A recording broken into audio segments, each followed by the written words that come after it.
Pardon, retour à la compétition pour parler de handball. Voilà, et un ouf de soulagement. Enfin, enfin, la compétition a débuté. Enfin. Première journée de la deuxième phase, oui. Alors, une première journée donc, qui a connu deux grosses surprises. La première surprise nous vient de Saïda. C'est dans le groupe B, donc le Moudjahid de Saïda, une équipe qui est habituée au podium, une école de handball, qui s'est fait surprendre par une surprenante équipe de Marnia. Il faut dire que Marnia s'est renforcée cette saison. Elle a ramené des joueurs et elle a ramené, en début de saison, elle avait donc Berouaï El Fethi qui était entraîneur, quelqu'un qui est connu, un ancien gardien de l'équipe nationale qui a travaillé dans les pays du Golfe. Et ensuite, pour la deuxième phase, elle a ramené Zilali Mekki qui est connu, qui a entraîné l'MCO, qui a entraîné l'équipe nationale également. Donc cette équipe de Marnia est partie battre Saïda à Saïda d'un petit but 23-24, mais c'est quand même une victoire pour Marnia.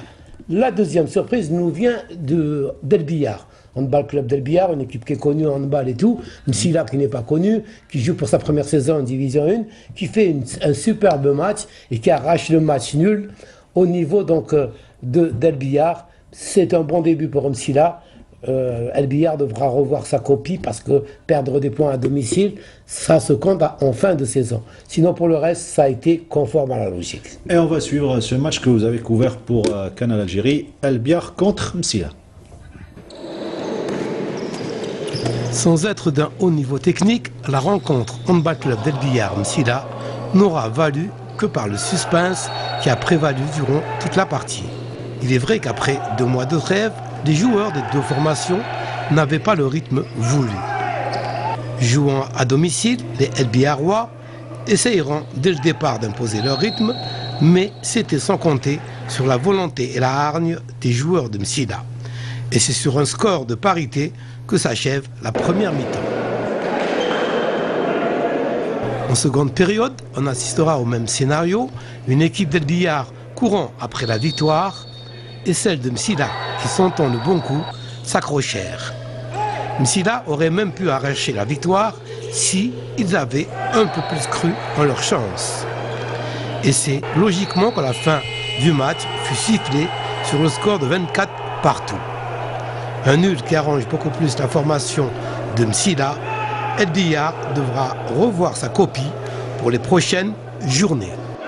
Le résultat, c'est très satisfaisant pour le premier match de cette deuxième phase du championnat. On espérait mieux, mais avec une grande école comme le Biyar, on est très satisfait de ce résultat. Le problème qu'il y a dans notre équipe, c'est le manque d'effectifs. On tourne avec 8 à 9 joueurs. Le contraire de le Biyar, qui est une école avec ses jeunes. C'est ça qui a fait de la différence, c'est le manque de fraîcheur de certains joueurs. Un match contre Msila à domicile, il fallait pas perdre un point parce que ça va nous coûter cher par la suite. Bon, maintenant notre objectif, c'est d'avoir le maximum de points et on essaiera d'arracher d'autres points à l'extérieur. Voilà, il y a 2 mois de repos, ça nous a coûté un match nul.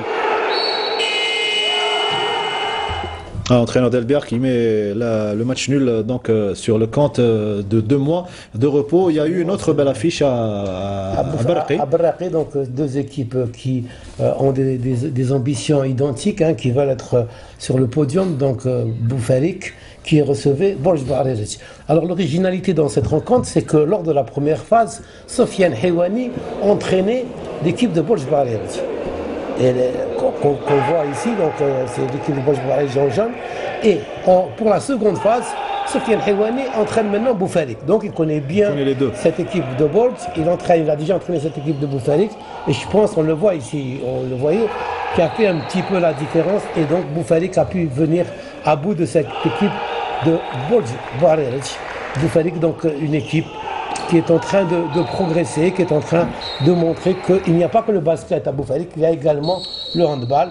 Et donc victoire logique des Oranges, hein, qu'on voit ici, oui, face donc à cette équipe de Borj, mais qui restera intraitable. Ce qui est bien, c'est que le championnat national a repris avec 14 clubs après 2 ans d'inactivité. Ça, c'est la meilleure donc, des nouvelles. Et tous les matchs se sont déroulés. Et donc, score final 28-24, les résultats.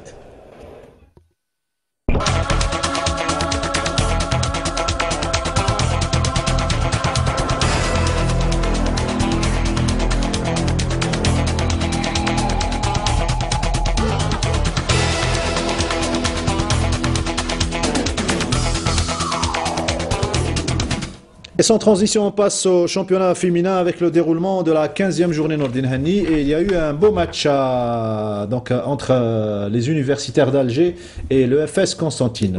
Oui, une équipe de Constantine qu'on espérait donc découvrir, qu'on voulait voir, puisqu'il y a 4 équipes qui jouent au niveau de la division 1 cette année pour Constantine. C'est quelque chose d'excellent. Donc Constantine qui revient au niveau du handball féminin.